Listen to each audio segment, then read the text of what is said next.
아시다시피 신문 기사 쪼가리 15개를 모아서 던져준 것이 한마디로 말해서 찌라시로 탄핵을 한 것이 국회 소추 결의안입니다. 이 법안을 받은 헌재는 요건이 갖추어지지 않다고 그냥 각하하는 게 마땅한 일입니다. 그런데 이 자들은 이것을 정치적 행위니까 국회의 자율성이니까 인정을 해주면서 면죄부를 줍니다. 어떤 식으로 하느냐, 저기 8명의 헌법재판관 판사들 이름이 있는데 세 번째 왼쪽 오른쪽에서 세 번째 강일원이라는 저자가 주심입니다. 이 탄핵 심판을 주도적으로 심리하고 하는 진행한 강일원이가 12월 22일 첫 번째 시작되는 재판 기일에서 국회 이 말도 안 되는 탄핵 소추 사유를 내가 공부를 했더니 이걸로는 안 되니까 5개의 유형을 자기가 제시를 하면서 이렇게 고쳐오라 그럽니다. 고쳐왔습니다.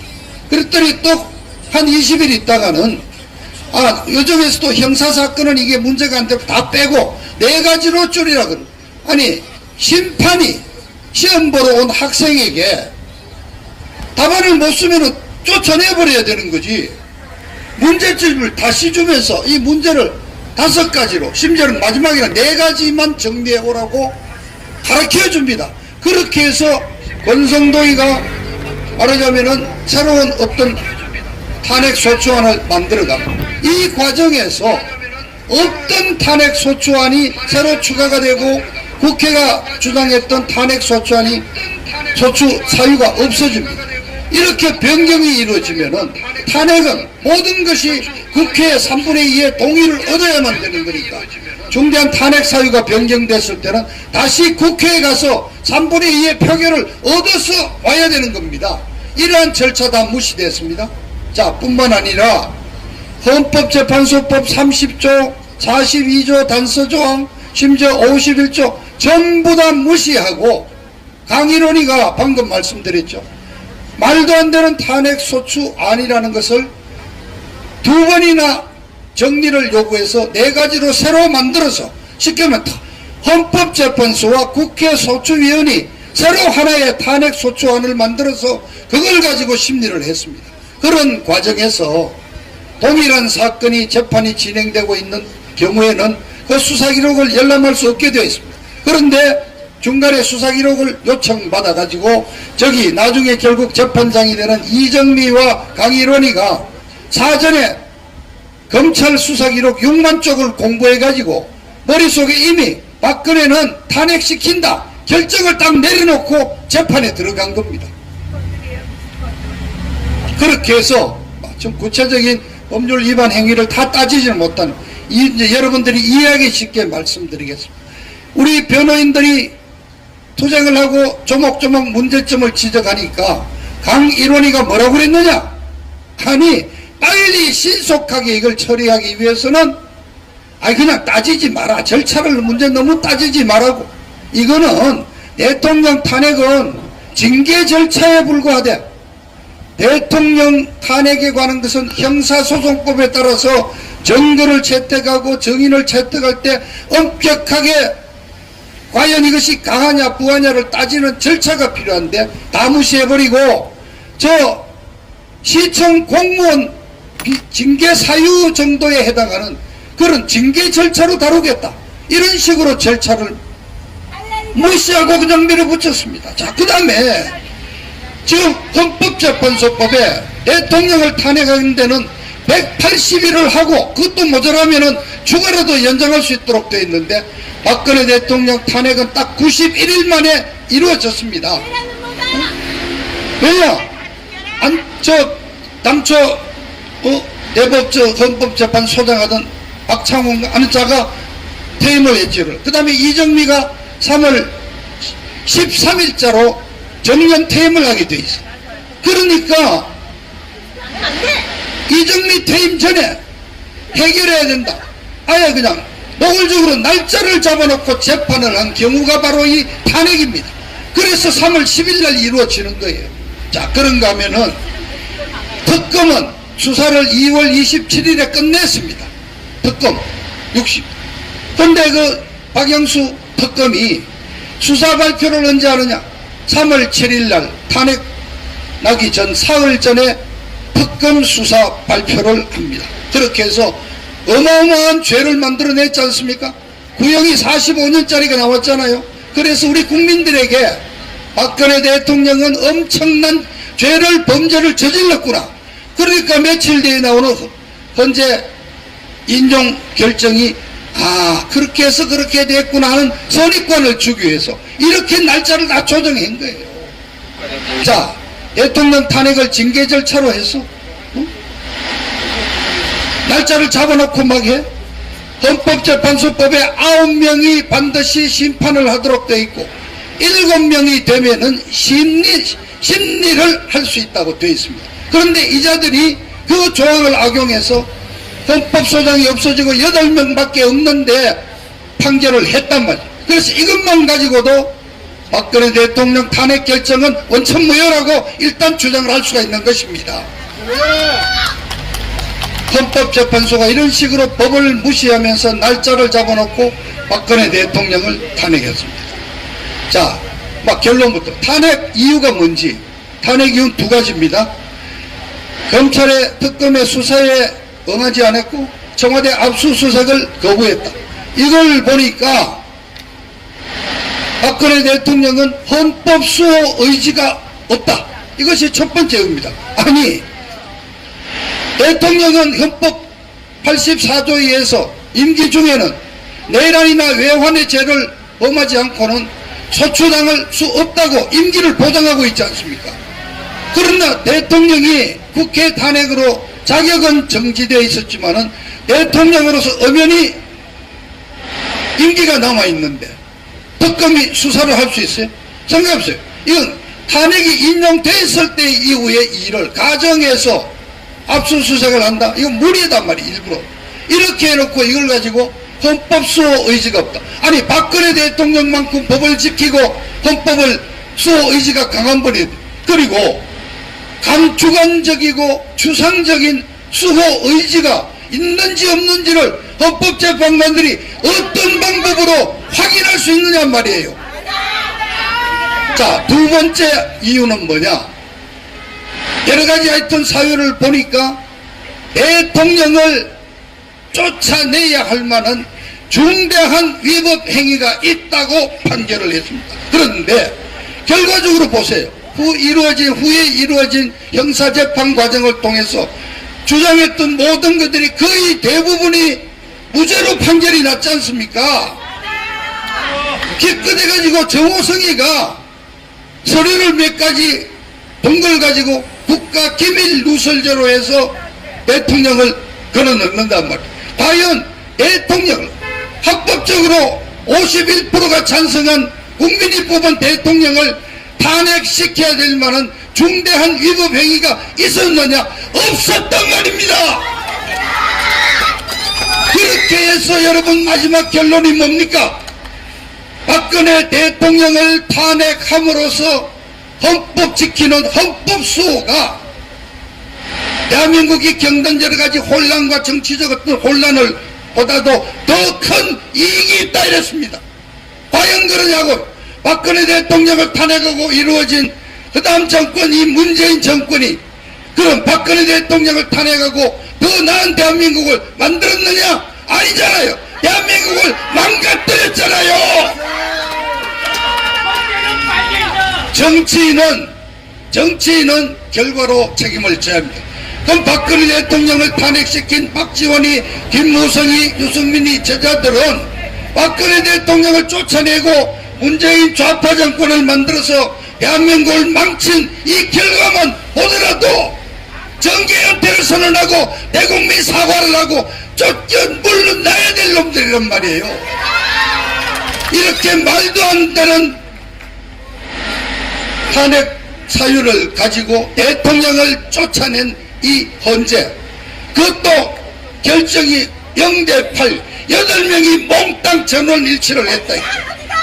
자, 저기 이정미에서부터 마지막 강일원이 서기석이 조영호 8명의 재판관 이름이 있습니다. 자, 여러분 보십시오. 헌재는 대통령이 3명을 뽑고 그 다음에 대법원장이 3명을 추천하고 마지막에는 국회 여야가 합의해서 3명을 합니다. 자, 보십시오. 제일 마지막에 조영호와 서기석이는 박근혜 대통령이 임명한 헌법재판관이에요. 그 다음에 안창호는 여당인 새누리당이 임명한 헌법재판관이에요. 뿐만 아닙니다. 김창종이와 이진성이는 이명박 대통령이 임명한 양성태 대법원장이 추천한 놈이야. 그러면은 8명 중에 우리 보수 진영이 5명이 있었다고요. 그런데 왜 쟤들이 박근혜 대통령 탄핵에 8명이 전부 다 다르냐? 자, 이제 드러나고 있습니다. 헌법재판소가 87년 헌법에서 만들어졌죠. 그러니까 2017년이 창설 30주년이 되는 거예요. 그래서 이자들이 17년 1월 달에 헌법재판소 30년의 역사를 담은 책을 냈습니다. 거기에 뭐라고 나오느냐? 이걸 알면은 어떻게 탄핵이 헌법재판소가 어떻게 되는지 이해합니다. 거기 자기들 책에 뭐라고 되어 있느냐? 마지막 심리를 끝내놓고 평의하는 과정에서 마지막까지 설득을 해서 0대8로 가도록 설득을 했다는 겁니다. 왜냐? 지들도 아는 거야. 이 판결을 이렇게 박근혜 대통령을 쫓아낼 때 자기들이 오는 자기들에게 낙인찍히는 역사의 죄인이라는 그 오명을 우리 도매금으로 8명이 똑같이 한꺼번에 가자고 끝까지 8명 똘똘마리로 설득을 했다는 거예요. 그래서 박근혜 대통령이 직접 임명한 서기석이, 조영호 저런 자들도 탄핵에 찬성했다. 저 정말 배신자들이 아니에요? 자, 현재 책자에 중대한 말이 나옵니다. 뭐라고 나옵니다. 이 결론입니다. 이번 박근혜 대통령 탄핵 결정은 촛불 집회에 헌법적으로 성화된 결정물이라고 딱 명시를 하고 있어요. 촛불 정신을 자기들이 헌법수호라는 말로 해서 그 촛불 정신이 승화로 된 최상의 결정물이 박근혜 대통령에 대한 탄핵 결정이었다고 자찰을 하고 있단 말이에요. 완전히 8명 저 재판관들은 촛불 세력에게 굴복한 놈들이에요. 아무런 사유 없이 대통령을 쫓아내고 대한민국의 헌정을 중단시킨 저자들이야말로 내란 역적 사범들이다 이겁니다. 역적들입니다. 또 강일원이라는 자가 주심이 모든 장난을 친 강일원이라는 자가 한 1년쯤 뒤에 자기 동기들 사법고시한 법대 동기들하고 술을 한잔하면서 실토를 했어요. 자, 이런 얘기 여러분 처음 들을 겁니다. 뭐라고 그랬느냐? 나는 박근혜 대통령 판결할 것 없이 미리 물러나라고 내가 눈치를 여러 번 줬다 이거예요.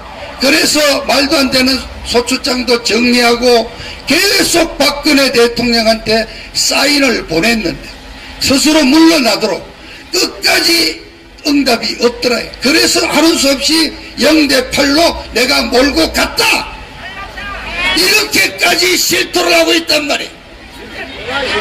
그러니까 헌법재판소 저 8명은 박근혜 대통령을 쫓아내겠다는 결론을 시작부터 세워놓고 온갖 위법, 탈법, 불법을 마음대로 저지르면서 대통령을 탄핵한 겁니다. 자, 그리고 여러분들 대통령을 이 탄핵 결정을 인용한다고 하지 않고 파면한다고 얘기했죠. 그래서 이거 무효라 그러는데 그거는 이정미가 말씀드렸잖아요. 촛불에 아부를 하고 그쪽에 빌붙어서 촛불 세력에게 아부하기 위해서 고의적으로 그렇게 자극적이고 과잉된 표현을 쓴 거란 말입니다. 우리 여러분에 동참하고 있다. 우리 잘 봐달라.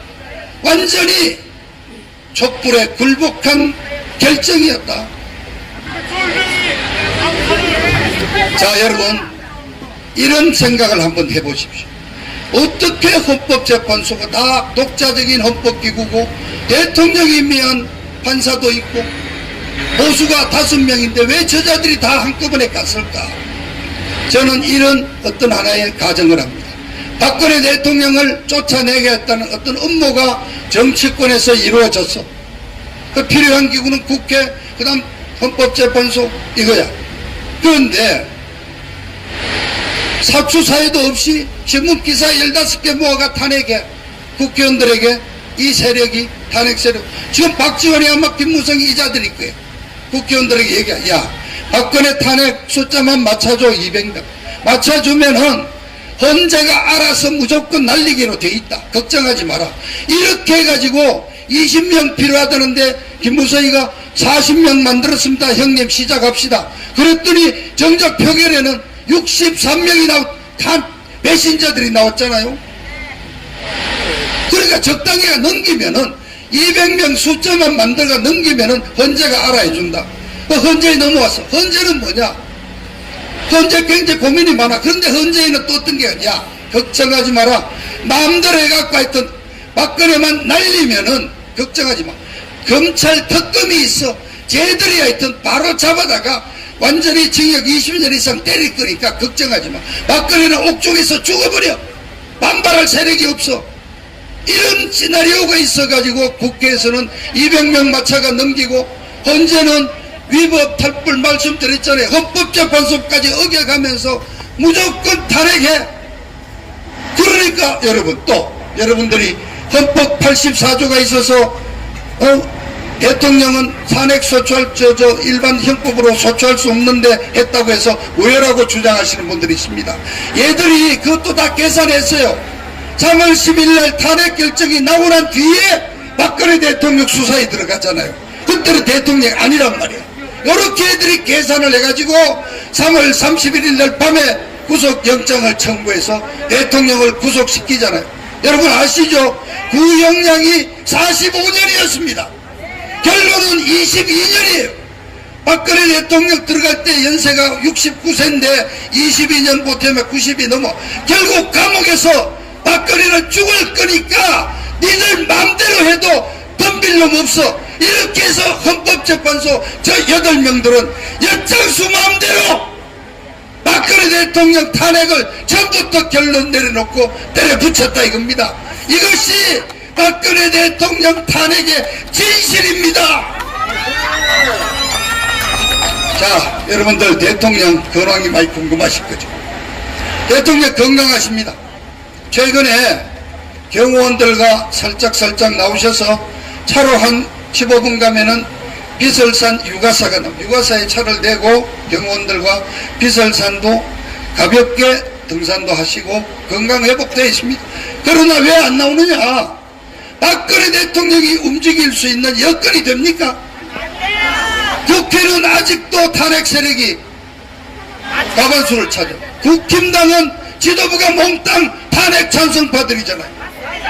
용산 대통령실은 전부 탄핵에 찬성했던 배후 세력인 이명박이 쫄개들이 비서실장부터 다 차지하고 있잖아요. 박근혜 대통령이 어디에서 어떤 문신할 폭이 있습니까? 우리 친박 의원들 어디 갔습니까? 다 일로 다 붙어서. 그러나 박근혜 대통령을 지금 곳곳에서 찾는 얘기들이 들리고 있습니다. 왜냐? 보수 정권이 이 좌파들과 맞붙어서 한번 싸울 때는 제대로 결전이 붙을 때는 윤석열 대통령도 결국은 박근혜 대통령의 힘을 빌리지 않을 수가 없단 말이에요. 그런 시기가 오고 있다는 것을 우리 국민들이 다 느끼고 있는 거예요. 박근혜 대통령이 건강하십니다. 박근혜 대통령이 언젠가 침묵을 깨고 메시지를 내면서 등장할 날이 멀지 않았다.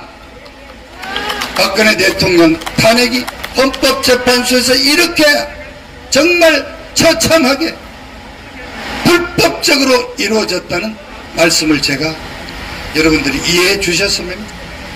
현재의 파면 결정은 원천 무효입니다. 촛불에 굴복한 지역적인 결정입니다. 대한민국의 법치는 그날로 무너진 것입니다.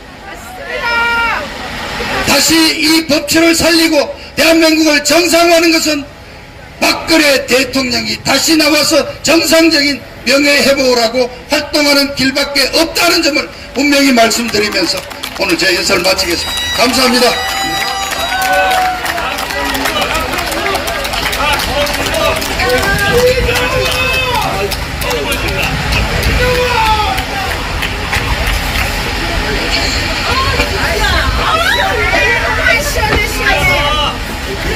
네, 다시 한번 시원하게 탄핵의 진실에 대해 말씀해주신 곽성문 전 의원님께 뜨거운 박수 부탁드립니다. 정말 진심으로 감사드립니다. 우리 탄핵 사태가 진행된 지 벌써 6주년도 더 넘었습니다.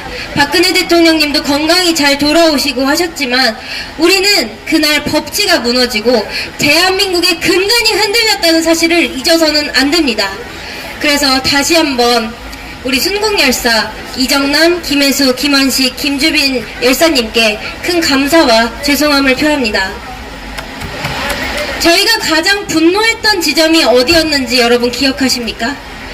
그깟 감성 하나로, 그깟 감수성 하나로 대한민국을 튼튼하고 공고히 지켜왔던 법치를 흔들고 자유대한민국을 왜곡과 음해 세력으로 폄하한 것이 우리를 분노하게 하는 점이었습니다.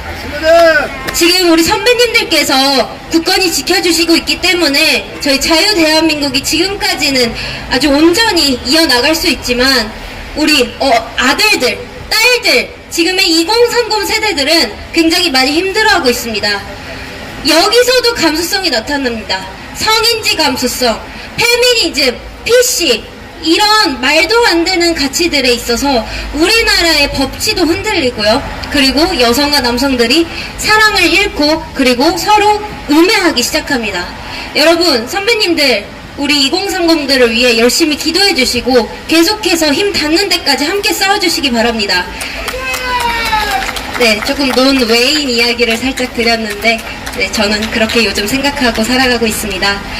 다음은 대한민국 ROTC 구국동지회 김재수 회장님을 모셔보도록 하겠습니다. 뜨거운 박수로 맞이해 주시기 바랍니다.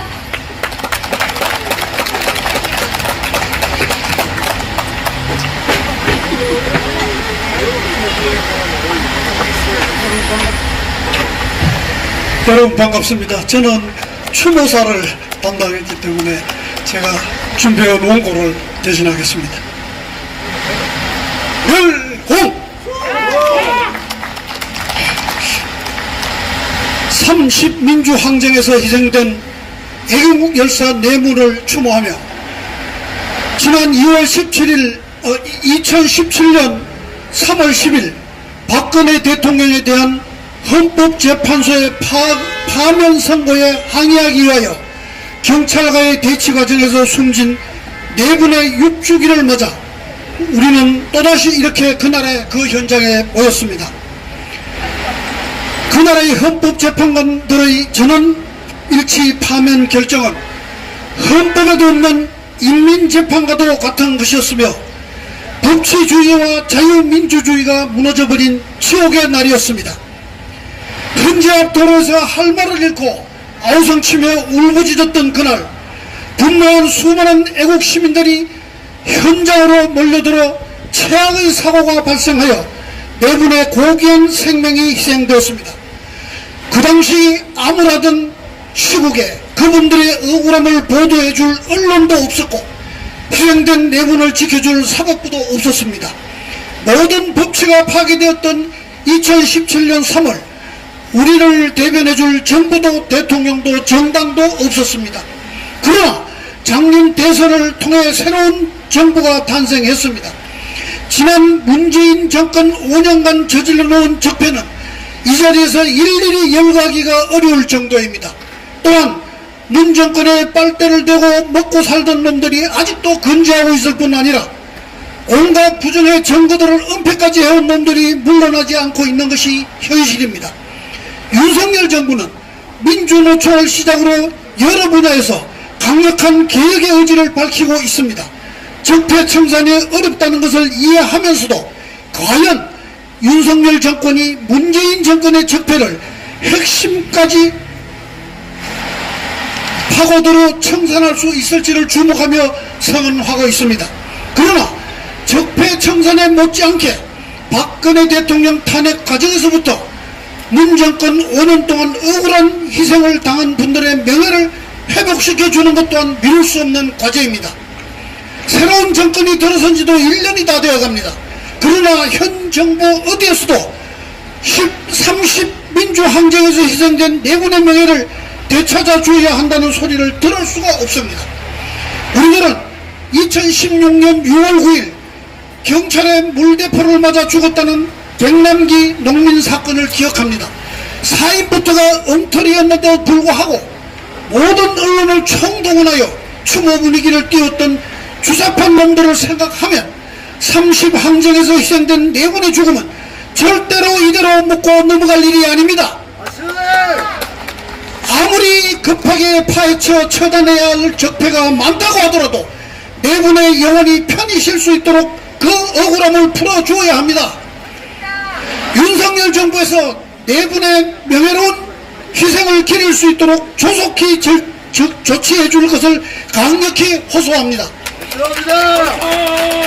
2017년 3월 10일 헌법재판소 앞 이 자리에서 희생되신 고 이정남, 김회수, 김완식, 김주린 동지들을 추모하며 동지들의 명예회복을 위해 함께 나설 것을 다짐합니다. 2023년 3월 10일 대한민국 ROTC 애국동지회 회장 김재수 일곱!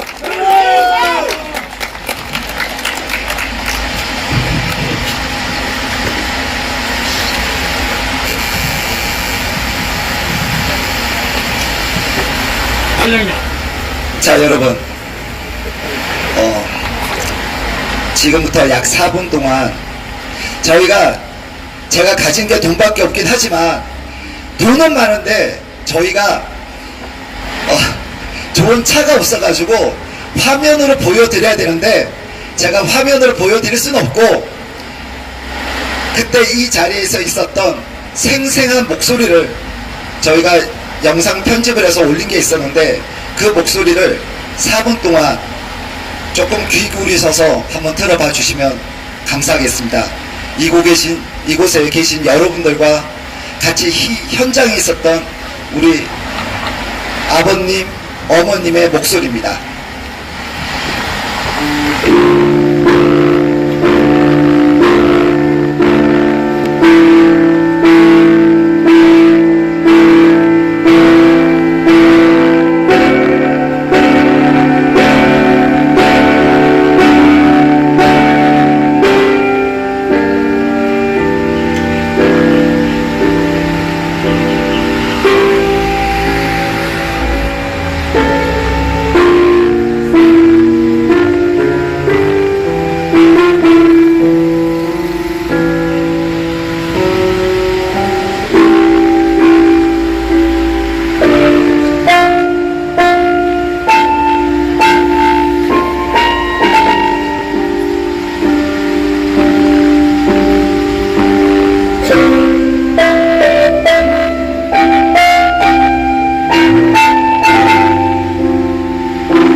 내가 늦겠다고 내가 야들한테 사정을 욕도 안 했습니다. 사정을 했는데도 야들은 길도 안 믿거든. 이게 사람이냐고요.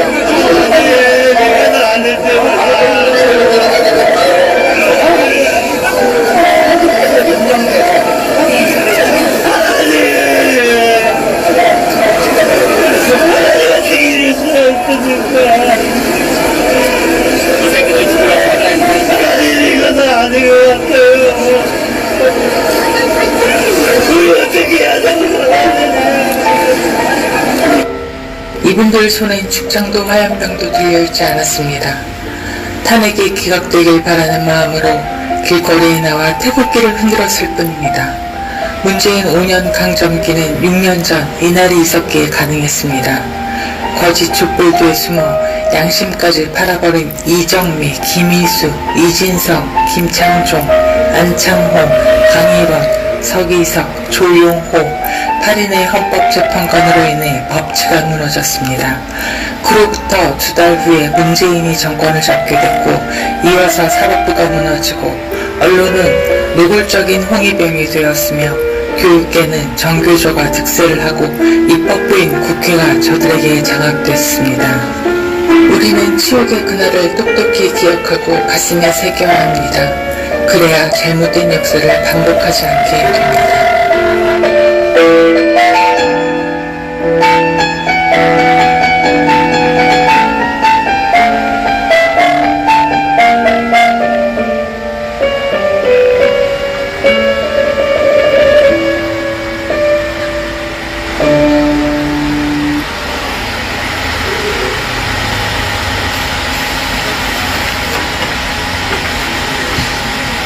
아마 여기 있는 목소리의 주인공들이 아마 여러분들께서 사진으로도 많이 보셨던 분들입니다.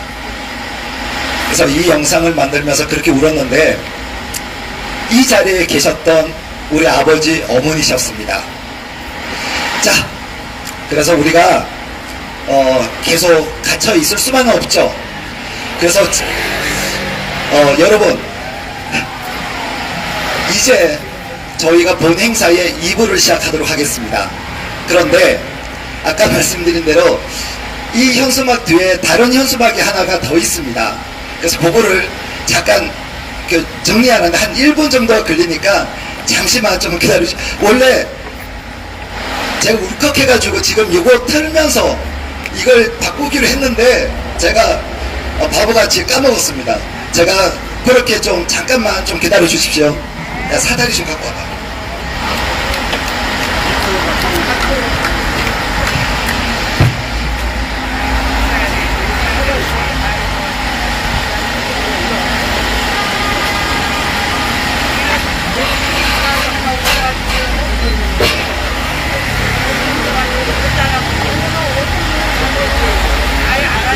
자리가 중간에 많이 비어 있습니다. 뒤편에 서 계신 분들은 앞쪽에 의자 이용하실 수 있으니까요. 안녕하세요.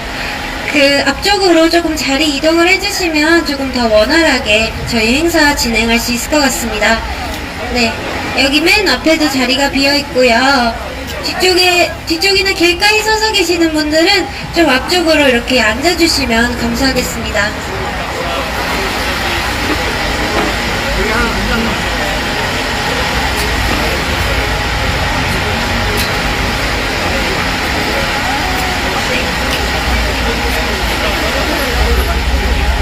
뒤편에 계실수록 스피커가 음량이 한계가 있어서 잘 안 들리실 수도 있어요. 앞쪽으로 오시면은 조금 더 편하게 보실 수 있으니까요. 감사합니다.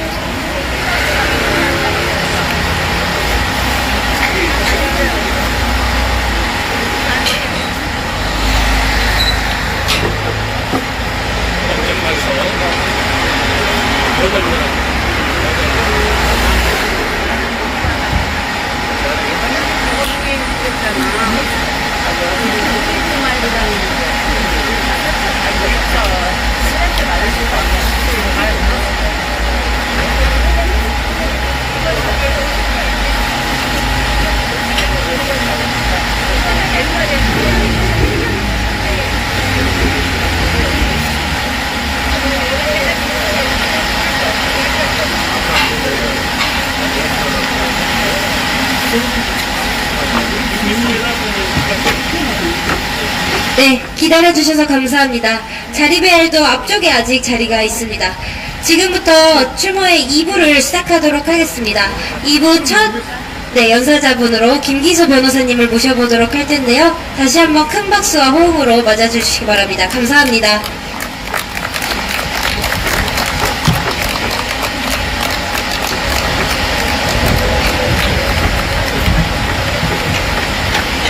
예, 작년 3월 10일 날 추모식에 1년 만에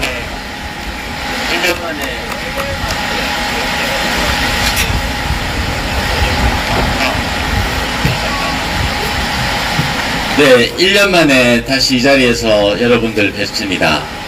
추모식이기 때문에 목소리를 좀 낮추고 조용히 말씀을 드리려고 마음먹었는데 제가 올라오려고 그랬는지 이거를 바꿔놨네요. 그래서 좀 큰 소리로 얘기를 해야 되겠습니다. 벌써 6년이라는 세월이 흘러갔습니다. 그 6년이라는 세월을 정말 그냥 평범하게 지내도 힘든데 우리 여기 계신 분들은 정말 피눈물 흘려가면서 오늘 이 자리까지 여기 오셨습니다. 한 분 한 분들이 오늘 이 자리까지 오고 싶어도 정말 이제는 다리가 아프고 몸이 성치 못해서 유튜브로 시청하시는 분들이 얼마나 많을까 이러십니다.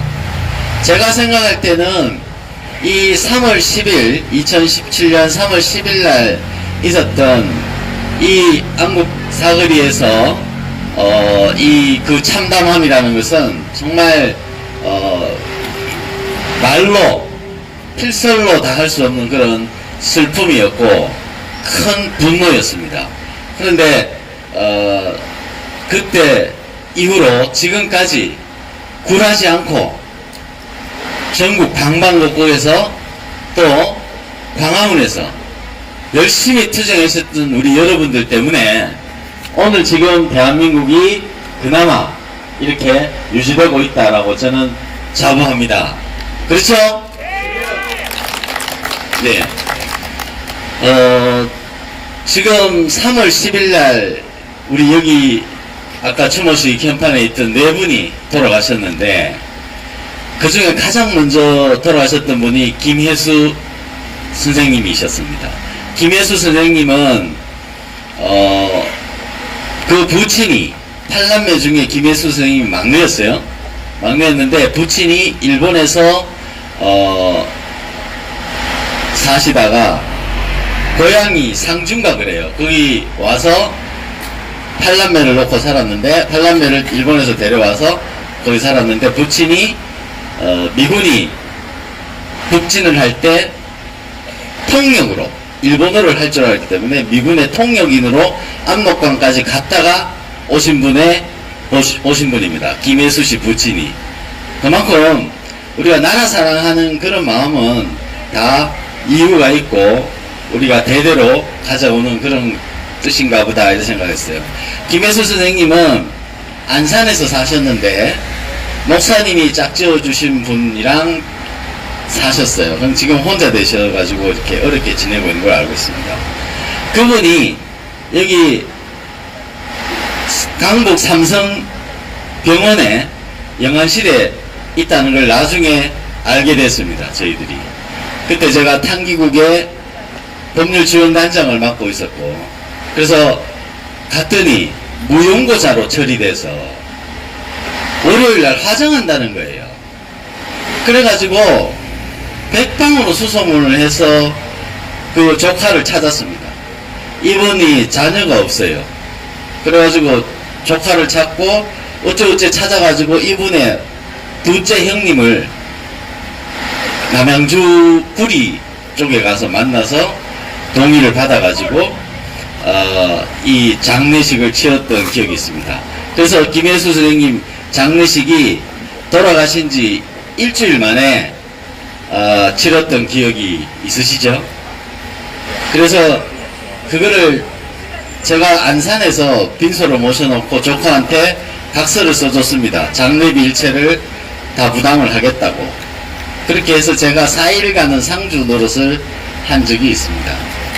그래서 그 연구를 백병원으로 옮겨가지고 3일을 더 장례식을 하고 4일날 발인을 해서 서울구치소로 가서 노제를 지냈던 서울구치소 앞에서 노제를 지냈던 기억이 있습니다. 많은 분들이 그 연구차를 따라서 갔던 그런 기억이 생생합니다. 그런 기억들이 우리가 이렇게 오랫동안 투쟁할 수 있고 우리가 이렇게 단결할 수 있고 그렇게 했던 하나의 어떤 힘을 주신 것 같아요. 그 네 분들이 돌아가셨지만 그 네 분들이 이렇게 돌아가셨는데 그분들이 그 돌아가시고 나서 제가 서울 서대문 경찰서에 가서 이제 이 유족들하고 가서 이렇게 방송국하고 경찰이 촬영해 놓은 영상을 제가 보게 됐습니다. 같이 변사자 조사죠. 그래서 이제 그때 입회를 했는데 김혜수 선생님이 여기에 이렇게 장막이 쳐져 있었고 그때 차벽을 버스로 충돌하셨던 분이 틈을 열어서 그 앞에 갔는데 김혜수 선생님이 체격이 작아요. 작은데 제일 앞에 서 계셨어요. 그 경찰들 사이에 삐집고 들어가는데 제일 선두에 서셨어요. 그러다 보니까 제일 선두에 섰는데 태극기를 이렇게 들고 가다 보니까 키가 작으니까 태극기만 보이더라고요. 그런데 저 다 건너가서 길 건너편에 저기 횡단보도 옆에 전봇대가 있습니다. 그 전봇대 근처에 가까이 가서 태극기가 쑥 빠지더라고요. 그게 밑에 깔린 겁니다. 밑에 깔렸는데 한 달 뒤에 진상규명위원회라는 것을 결성을 해서 프레스센터에서 기자회견을 했는데 그분들 증언이 그래요.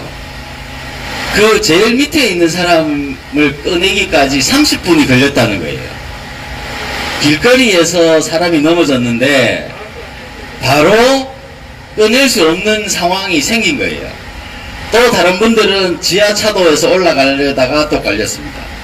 그러니까 그게 이 잼이 생기면 뜻대로 안 됩니다. 그게 그런 일들이 2022년 10월 달에 이태원에서 발생한 겁니다.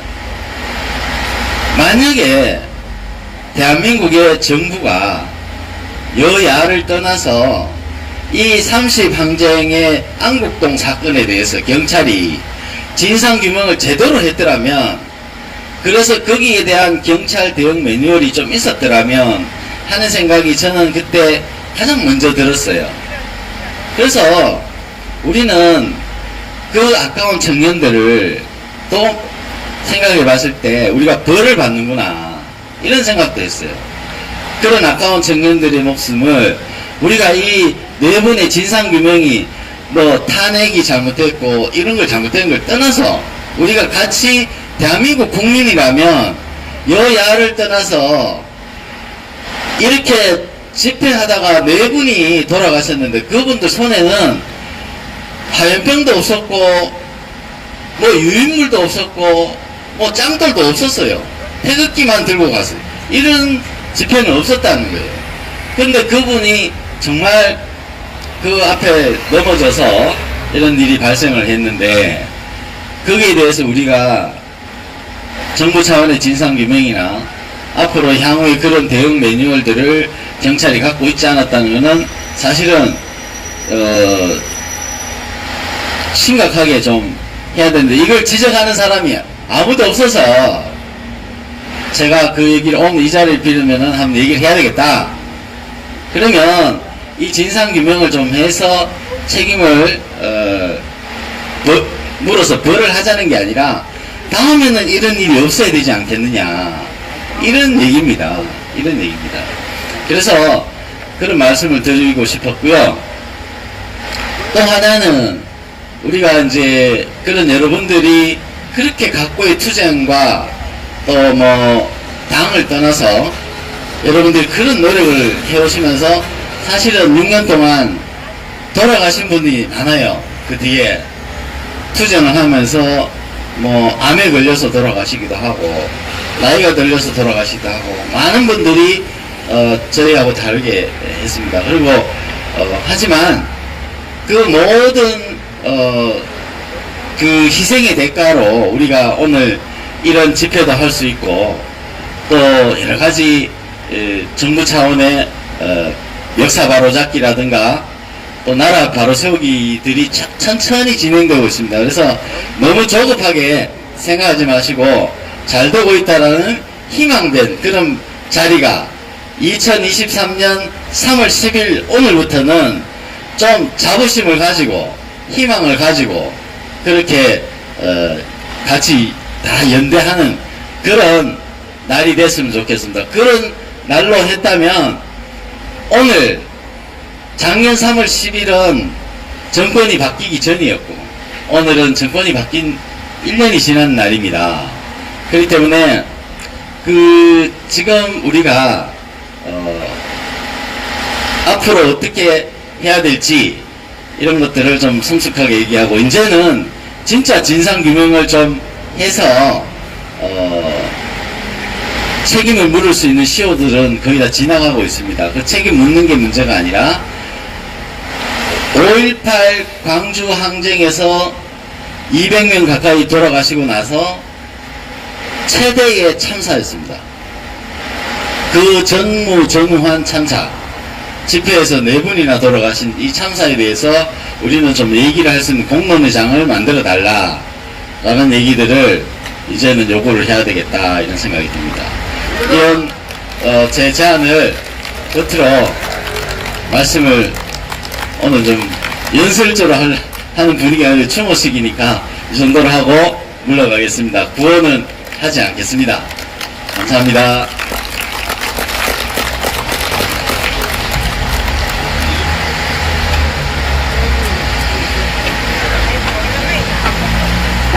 네, 좋은 말씀 주신 김기수 변호사님께 다시 한번 큰 박수 부탁드립니다. 다음으로는 저희 청년포럼 시작에 제가 정말 많이 배우고 보면서 많이 반성하게 되는 정말 똘똘한 동생이 있습니다. 청년포럼 시작에 권혜민 간사 올라오도록 하겠습니다. 큰 박수 부탁드립니다.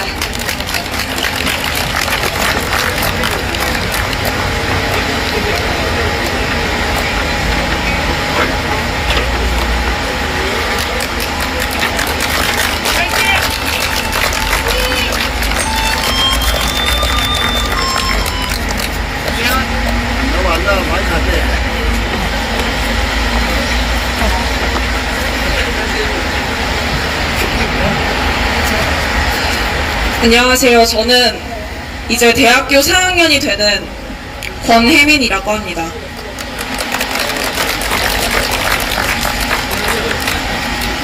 지금도 네 분의 열사님들은 하늘에서 대한민국을 걱정하시고 계실 것 같습니다. 김한식 열사님, 김주빈 열사님, 김혜수 열사님, 이정남 열사님, 부디 하늘에서 자유 대한민국을 걱정하시지 않게 편히 쉬실 수 있도록 남아있는 저희가 최선을 다하겠습니다.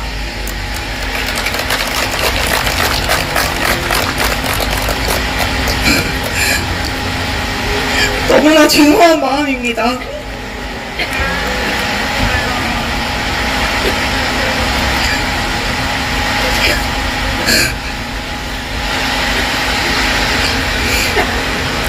(2017년 3월 10일은) 자유 대한민국의 자유민주주의가 어이없이 무너져 내린 날이었습니다.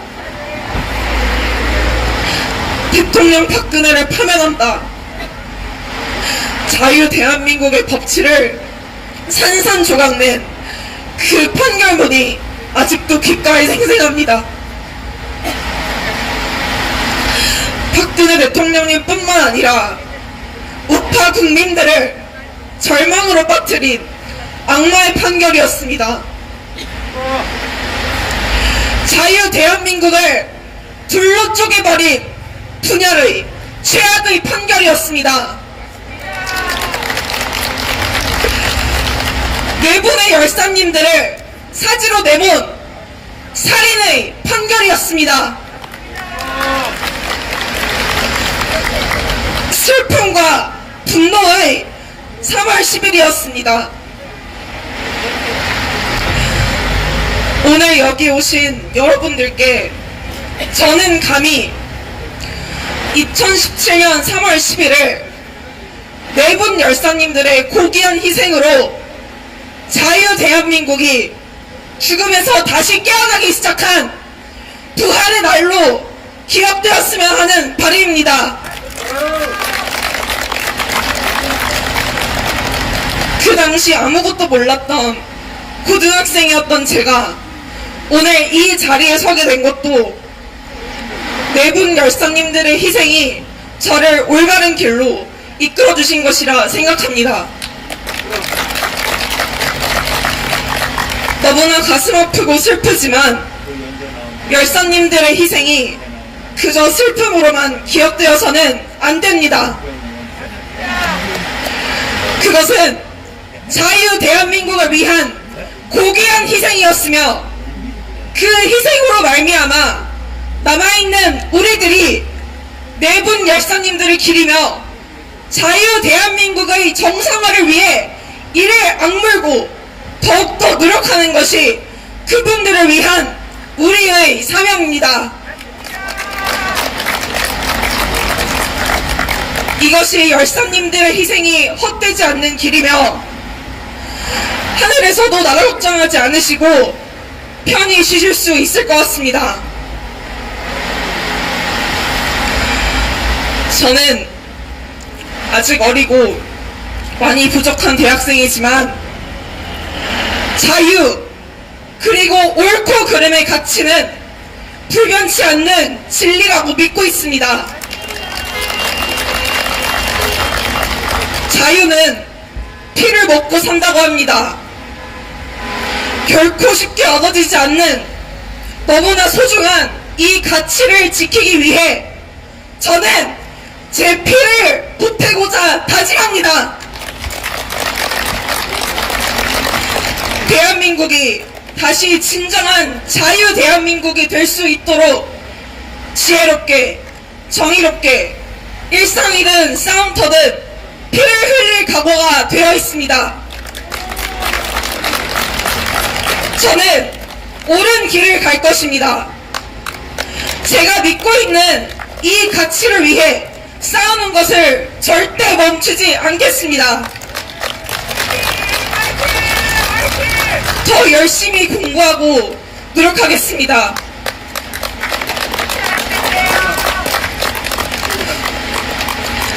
나라를 위해 희생하신 분들을 국가가 올바르게 인정하는 그 날이 바로 자유 대한민국이 정상으로 돌아오는 날입니다.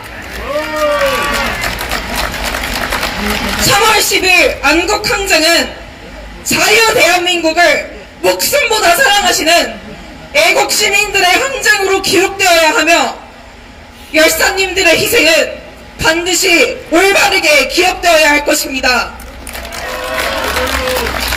김하식 열사님, 김주빈 열사님, 김혜수 열사님, 이정남 열사님, 그 고귀한 희생을 잊지 않겠습니다. 감사합니다.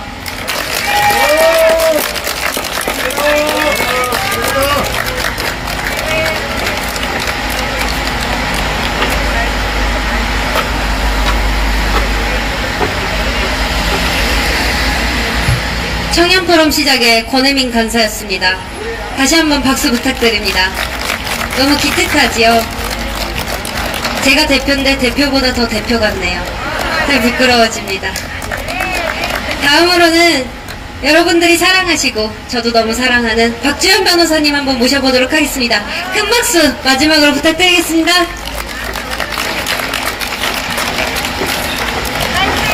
네, 여러분 안녕하세요. 박주현입니다. 네. 벌써 6주기네요. 정말 시간이 많이 흘러간 것 같습니다. 그런데 시간이 이렇게 빨리 흘러간 것과는 반대로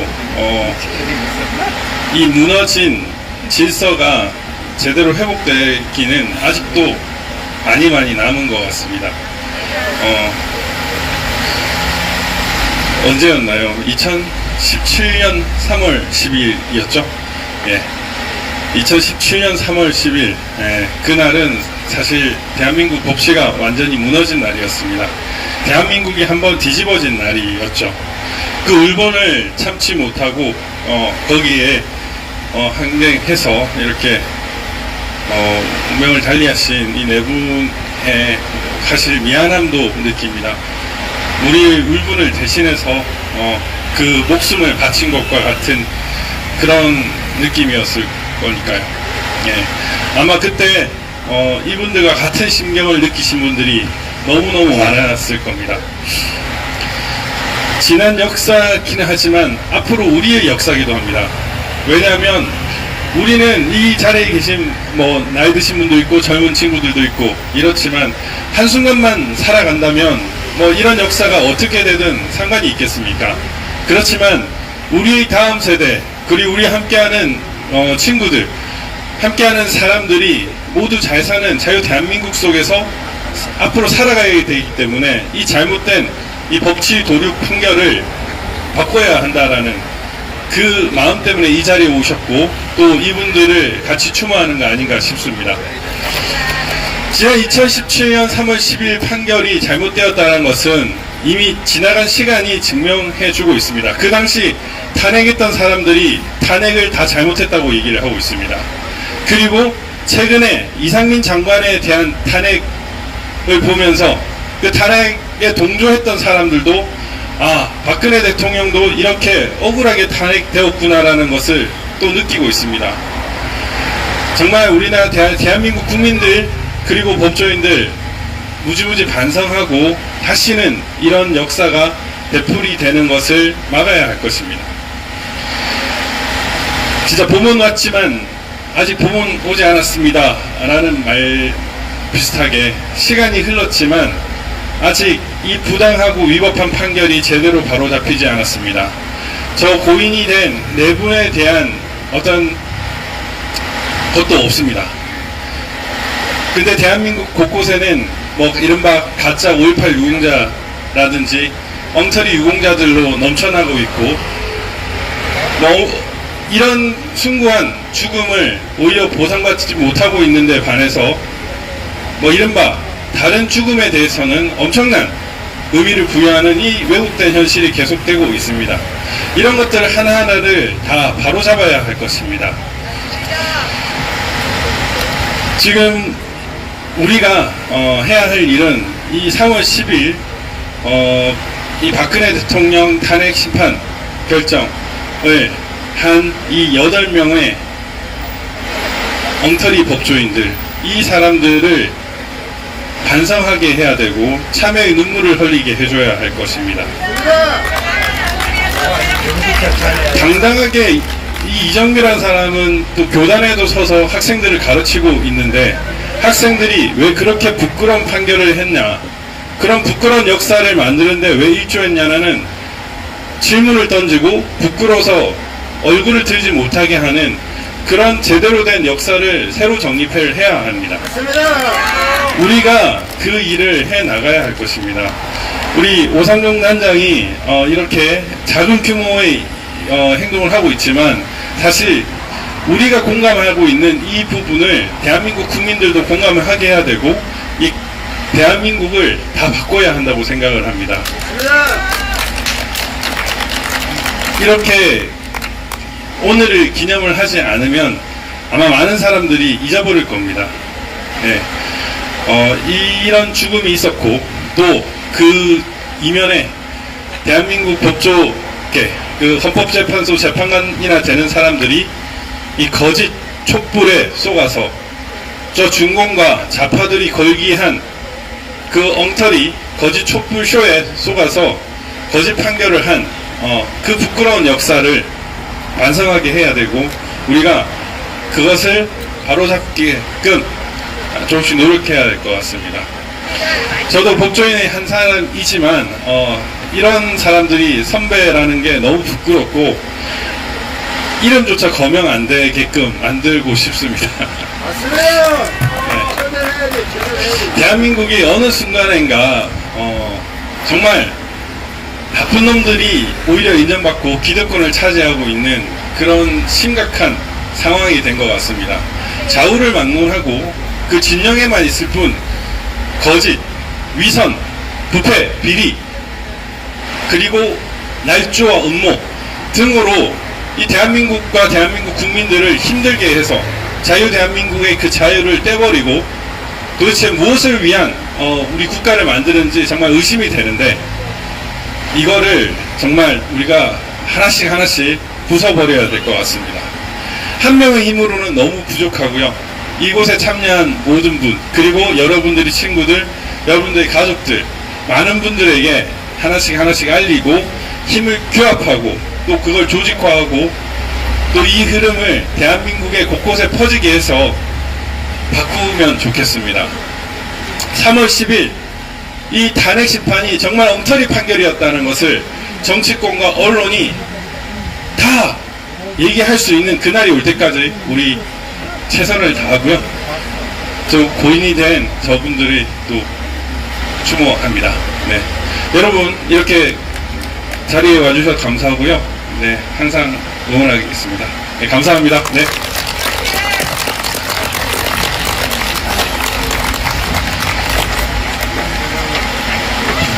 자, 여러분, 제가 박주현 변호사만 보면 좀 미안합니다. 박주현 변호사가 저보다 한참 손해 할 사람인데 2020년 4.15 부정선거에 저의 꼬임에만 안 빠졌다면 박주현 변호사는 이 자리에 서 있지 않았을 겁니다. 네, 저한테 잘못 엮여가지고 그런 사람들이 좀 많습니다. 그냥 그분들은 팔자련이 생각해야 됩니다. 그러고 보면 제가 참 복이 많은 사람이라고 제가 얘기를 가끔씩 하는데요. 당시 탕기국 때 사무총장직을 맡고 계셨던 민중홍 지금 국본의 대표님이시죠. 이 자리에서 제가 그때 탕기국 서울시정 상황실에서 자원봉사를 했고 쓰레기나 줍던 치우던 사람이었습니다. 그래서 그때 제가 서울시청에서 여기까지 뛰어왔었습니다. 그랬더니 민종원 사무총장님이 오동지는 빨리 빠지라고, 여기 있지 말라고, 오동지 여기 있으면 다친다고. 전 그게 아직도 고맙고 앞으로도 정말 감사하게 생각할 그런 일입니다. 뿐만 아니라 지금 여기 있는 우리 백군 어머니를 비롯해서 정말 많은 분들이 제가 게으름을 피울 수 없도록 그렇게 해주셔서 정말 감사합니다. 그리고 제가 욕 한마디만 할게요. 이제 왜냐면 이게 팍팍 와닿게 말씀을 드려야 보니까 비속어 하나만 쓰도록 하겠습니다. 제가 성격이 못나가지고 저는 누구한테 욕을 잘 안 합니다. 그 새끼 그랬어? 그래, 어차피 지나가는 시간이야. 너 시간 지나가고 나서 너 한번 보자.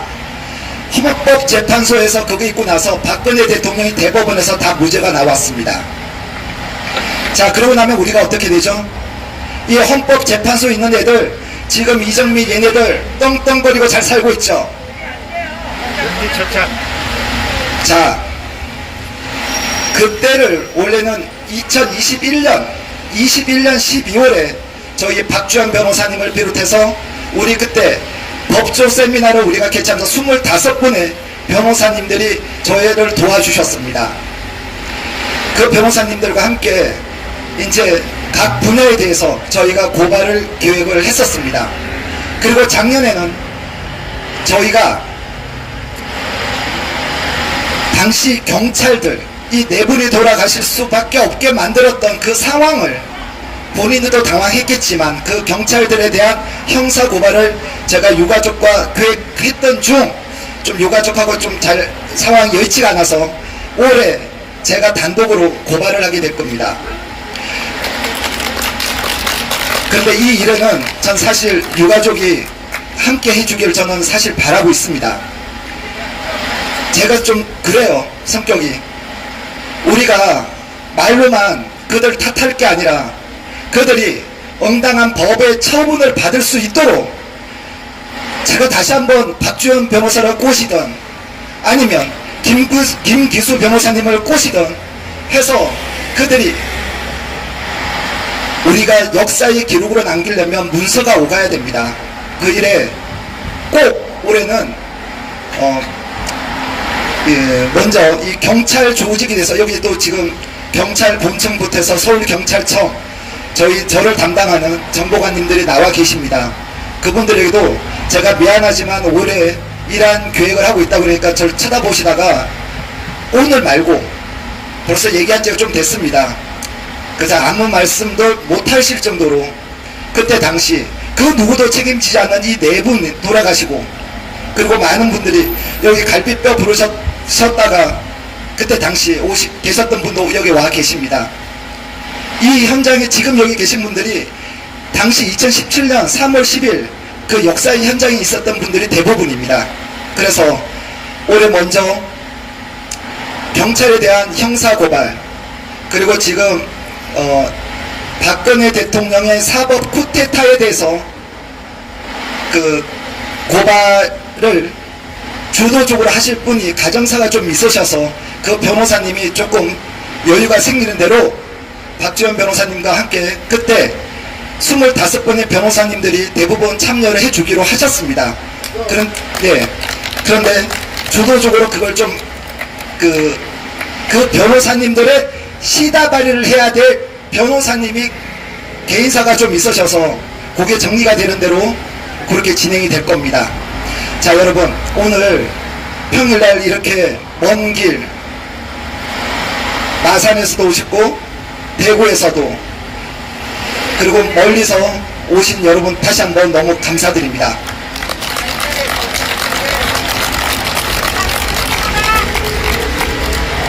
간단하게 다시 한번 우리가 복귀하면서 무엇이 잘못됐고 또한 조금 전에 우리 사회를 봤던 이효령 청년포럼 시작 공동대표 간사 역할을 맡고 있는 권혜민 양처럼 우리가 중간에 있는 우리 40, 50대가 더 역할이 클 거라고 저는 생각합니다. 그래서 그들에게 그 아이들에게 부끄럽지 않은 저도 될 것이고 2017년 3월 10일 6년 전 오늘은 박근혜 대통령에 대한 탄핵 선고에 울분을 토하며 항의하다 경찰의 과도한 대응으로 인해 집회 참가자 4분이 유명을 달리하신 날입니다. 또한 이날은 8명의 헌법재판관에 의한 법치 사망의 날이기도 합니다. 문재인 5년 강점기는 6년 전 이 날이 있었기 때문에 가능했습니다.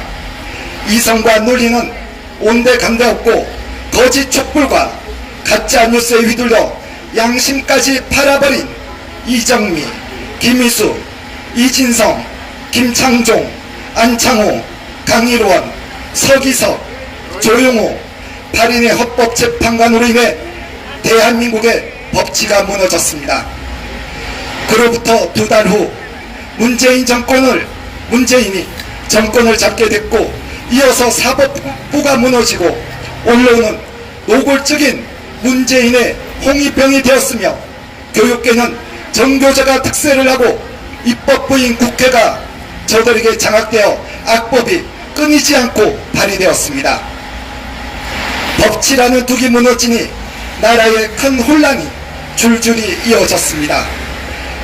급기야 검수완박법이 시행되고 고발인 이의 신청권이 삭제되었으며 이상민 장관 탄핵소추로 국정 운영의 중추인 행안부의 기능이 멈춘 상황입니다. 그 막심한 피해는 결국은 국민에게 돌아갔고 지금도 현재형으로 진행 중입니다. 정권이 바뀌었지만 윤석열 정부는 문재인이 5년 내내 싸지른 똥 치우느라 바쁠 것입니다.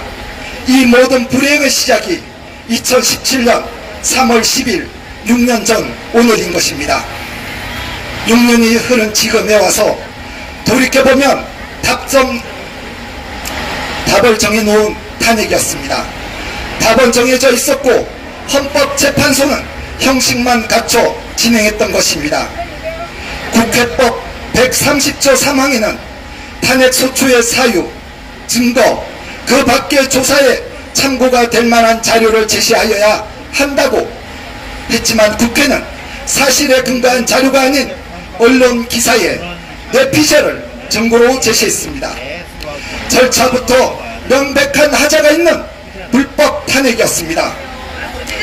그리고 헌법 제27조 4항 무죄 추정의 원칙을 어기고 선탄핵 후 재판을 진행했으며 헌법 제84조 대통령은 내란 또는 외환의 죄를 범한 경우를 제외하고는 재직 중 형사상의 소출을 받지 아니한다를 위반했습니다.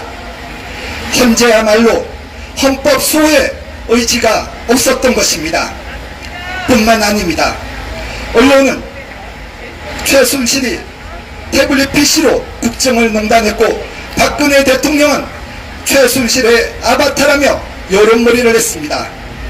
그리고 온갖 자극적인 단어를 동원해 엄난 소설을 써댔고 좌파들은 그것을 선동도구로 삼아 촛불 시위를 벌였습니다. 하지만 국정농단은 탄핵 결정문 어디에도 찾아볼 수 없었고 태블릿 PC는 재판 내내 증거로 채택조차 되지 않았습니다. 기자들의 음란 소설도 모두 확인되지 않은 거짓으로 드러났습니다. 이후 대법원 판결에는 대통령 직권남용, 대기업에 대한 강요죄 모두 무죄로 판결이 났습니다. 유죄로 인정한 뇌물죄도 삼성원님이 기업 승계가 마무리된 상황인데 승계를 위한 묵시적 청탁이라며 억지로 엮은 것입니다.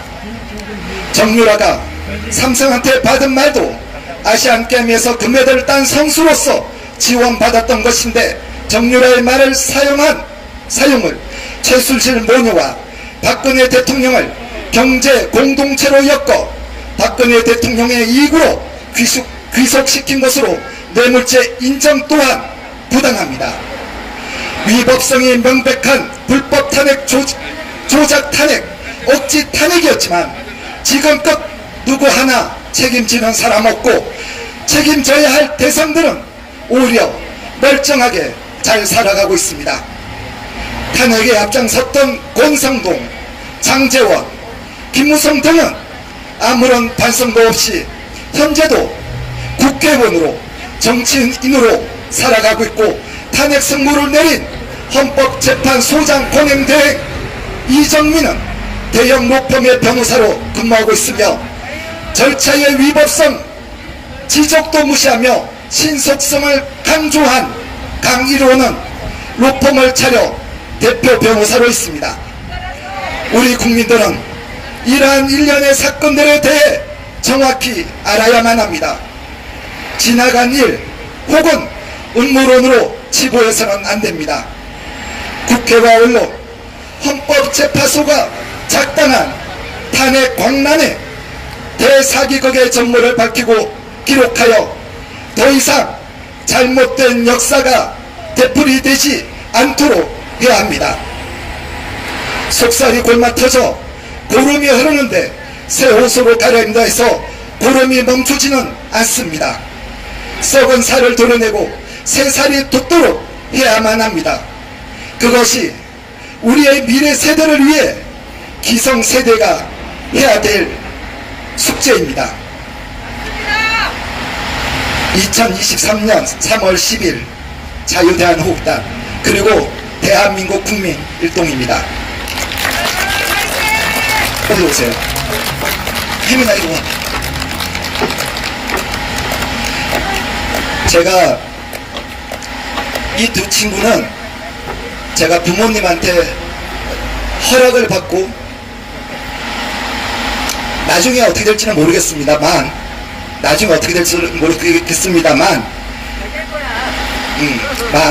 그때 몇 년이 지나서 선택은 본인들이 할 몫이고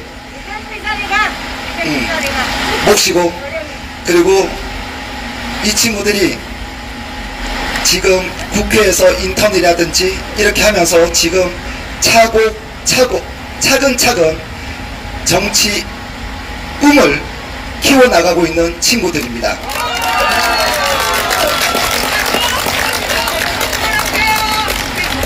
여기서 돌아가신 네 분, 그리고 이 방송을 보시는 여러분, 그리고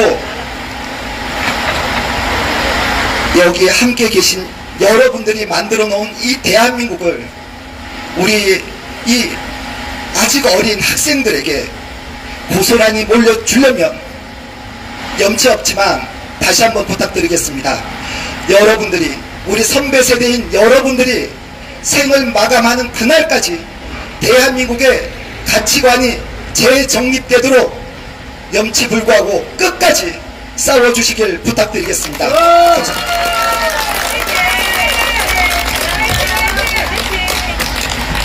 긴 시간 함께 해주셔서 정말 감사드리고 지금까지 사회를 맡은 청년포럼 시작 공동대표 이효령이었습니다. 돌아가는 길 조심히 돌아가시고 다음번에 더 좋은 기회로 뵙겠습니다. 감사합니다.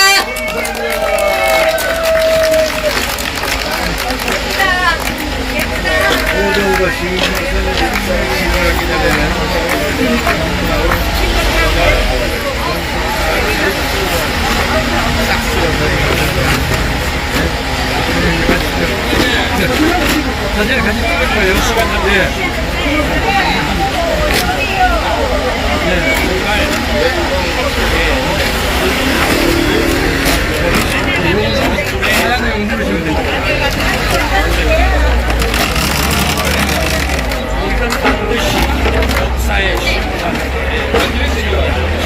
다리는 잘라야겠네. 예, 괜찮습니다.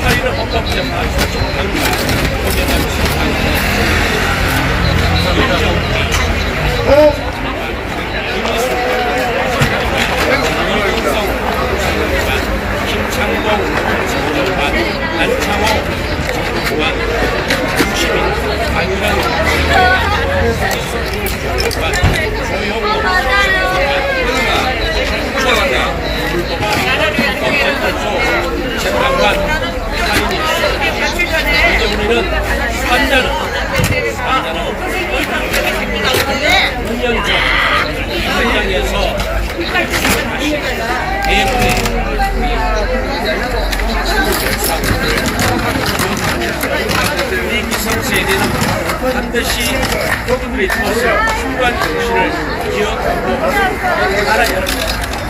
산자는 우리 죽음이 홀대자 우리 미래 세대에 반드시 아픔의 기억을 전다. 다시 자유대한민국 이런 촛불의 이야기를 연결했다가 다시 우리들 자유를 바랍니다. 방송을 진실방송 진행자 남은 네, 시간 방송 진행자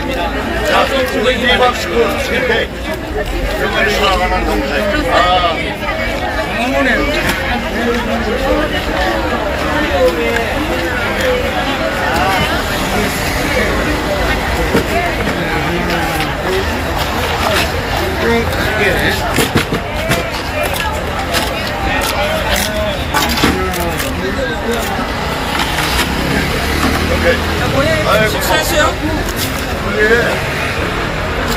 본 거라고 있어요. 59에 지금 식사 약속이 있어서 내가 여기로 왔다가 좀 늦어가고 안 되겠다 그래서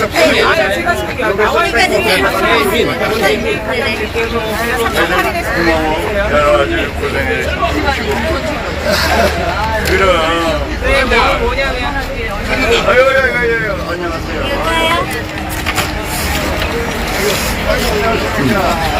우리 이전장님 어디 계신가 모르겠어요.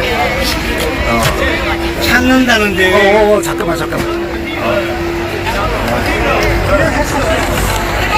잠깐만. 잠깐 기다려.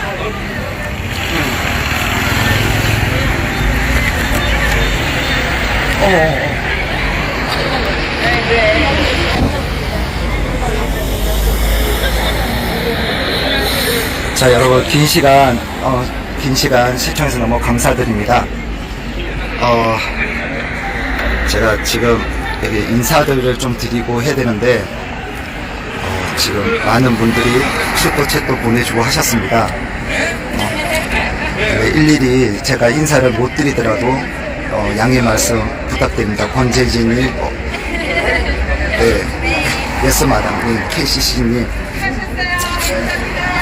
강경국님, 네, 해피엔딩님, 네, 모두 제가 이렇게 일일이 인사 못 드려도 양해 말씀 부탁드리겠습니다. 지금 제가 여기 뒷정리를 해야 돼서 좀 하고 저는 오늘 저녁 8시에 여기서 저희는 철수하도록 하겠습니다.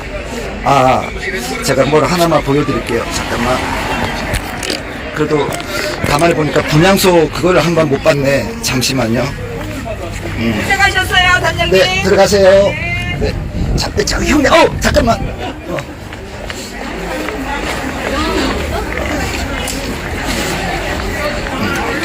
그래서 잠깐 그래도 이거는 한번 보기는 봐야지. 네. 그렇게 해서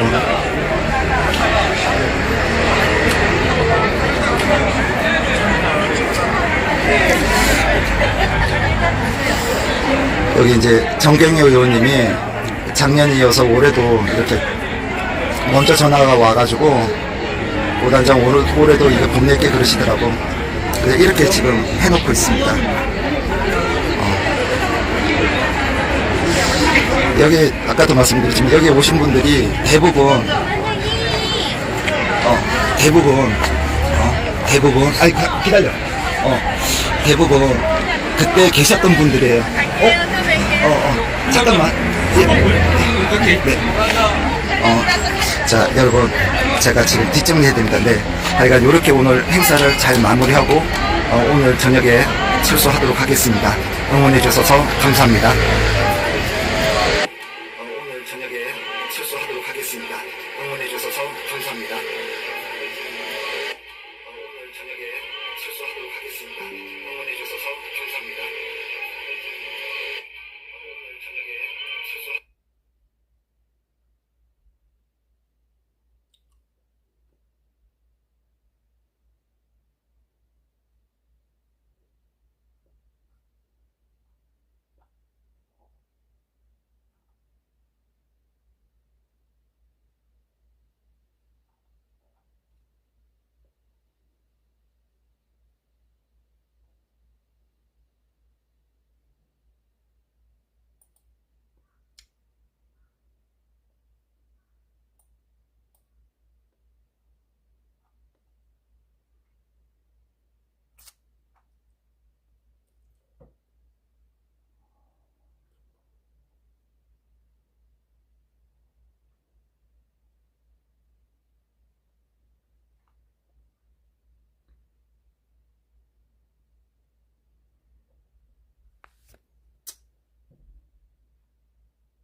자, 여러분, 순서병, 그래서 다 앞으로 와. 다 앞쪽으로 와주세요. 그리고 성상효 회장님, 여기 앞쪽으로 오세요. 앞쪽으로.